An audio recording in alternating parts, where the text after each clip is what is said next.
नमस्कार. आज एक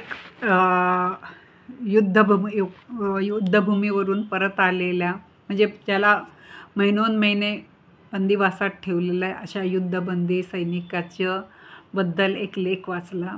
तो मी तुम्हाला सांगते. त्याचं नाव आहे परत येणं म्हणजे जगणं नाही. 2 छायाचित्र आहेत. पहिल्या छायाचित्रात गणवेशात अभिमानाने उभा असलेला जवान, रुंद खांदे, स्थिर नजर आणि खांद्यावर विसावलेली त्याची प्रेयसी, जणू उद्याच्या विश्वासाचे प्रतीक. त्या क्षणी सगळं कसं ठाम आणि सुरक्षित वाटत होतं. आणि दुसरा फोटो आहे तो कित्येक महिन्याच्या कैदेनं पार बदलून गेलेला चेहरा, हाडं आणि सावल्या झालेलं शरीर, यातनेचा नकाशा बनलेलं चेहरा. त्याच्याजवळ उभी असलेली तीच स्त्री. प्रेम अजूनही तेच अढळ, पण वेळेस त्याच्या बाहूत मात्र सामर्थ्य नाही. तो विखुरलेला आधार आहे. तो परत आला आहे, पण पूर्णपणे नाही. कारण कैदेत आकाश नव्हतं, फक्त सडलेल्या वासांचा श्वास, गळ्यात अडकणारी पेच आणि शांतपणे चालणाऱ्या भूतांच्या आकृत्या. बेल्टचे फटके, थंडगार पाण्याचे झटके आणि नंगे जमिनीवर थरथरणाऱ्या रात्री. आम्ही लोक मोजत नव्हतो, आम्ही फक्त सावल्या मोजत होतो. त्याचे शब्द आजही अंगावर काटे आणतात. तो वाचला, पण जगणं आणि वाचणं यात फरक असतं. घरातही युद्धाचा त्याला पाठलाग करत राहिलाय. अंधार त्याला हादरवतो. दारावरची बेल वाजली की तो शांततेत बुडून जातो. आरशात त्याला स्वतःचं नाही तर अजूनही सलाख्यांचं आड असलेलं स्वरूप दिसतं.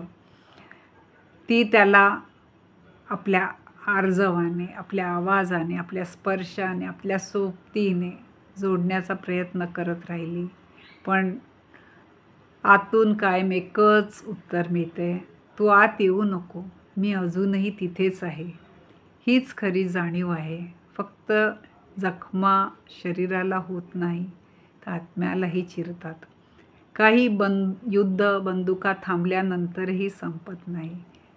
आज या छायाचित्राकडे पाहताना मन एक सांगते की आपल्या सैनिकांचं युद्ध फक्त रणांगणावरचं नसतं. ते त्यांच्या मनात, आत्म्यात, त्यांच्या घरातही सुरू असतं. त्यांना फक्त टाळ्यांचा नव्हे, आधाराचा, समजुतीचा आणि खऱ्या अर्थाने सोबत देण्याचा हक्क आहे. ह्याला जबाबदार कोण? अमेरिका, USSR यातली जुनी स्पर्धा की युक्रेनचा जोकर, ज्याच्या खांद्यावर पूर्ण युक्रेनची तिरडी ठेवणारे नाटो, की डोळे मिटलेले UNK, युरोपियन देश जे युक्रेनच्या चितेवर शेकत आहेत? खरंच हे 2 पिक्चर बघताना मला खूपच वाईट वाटलं. आणि खरं सांगू, हे वाचता वाचता मला वीर सावरकरांची पण आठवण आली. हा काही महिन्याच आत होता तर त्याची ही परिस्थिती झाली. आणि आपल्या सावरकरांनी किती भोगलं. आणि त्याच्यानंतरही धीरोदात्तपणा, सुटून आल्यावरही त्यांना न्याय मिळाला नाही, तरीसुद्धा ते स्वतःची बुद्धी चांगली ठेवून समाजकार्य करत राहिले. गांधी हत्येचाही त्यांच्यावर आरोप घालण्यात आला. पाकचा एक माणूस येणार त्यावेळेलाही त्यांना आतमध्ये ठेवण्यात आलं. किती अन्याय त्या माणसाने सहन केला. शेवटी म्हणाले की आता अजून त्रास होण्यापेक्षा प्रयोपवेश करून त्यांनी आपलं शरीर त्यागलं. खरंच एक योद्धा. हे युक्रेनच्या योद्ध्याबद्दल वाचता वाचता मी वीर सावरकरांमध्ये कशी काय विषय माझ्याच मनातले ते विषय गेले, माझंच मला कळलं नाही. आणि मला तुमच्याशी ते शेअर करताना जरासुद्धा वाईट वाटलं नाही.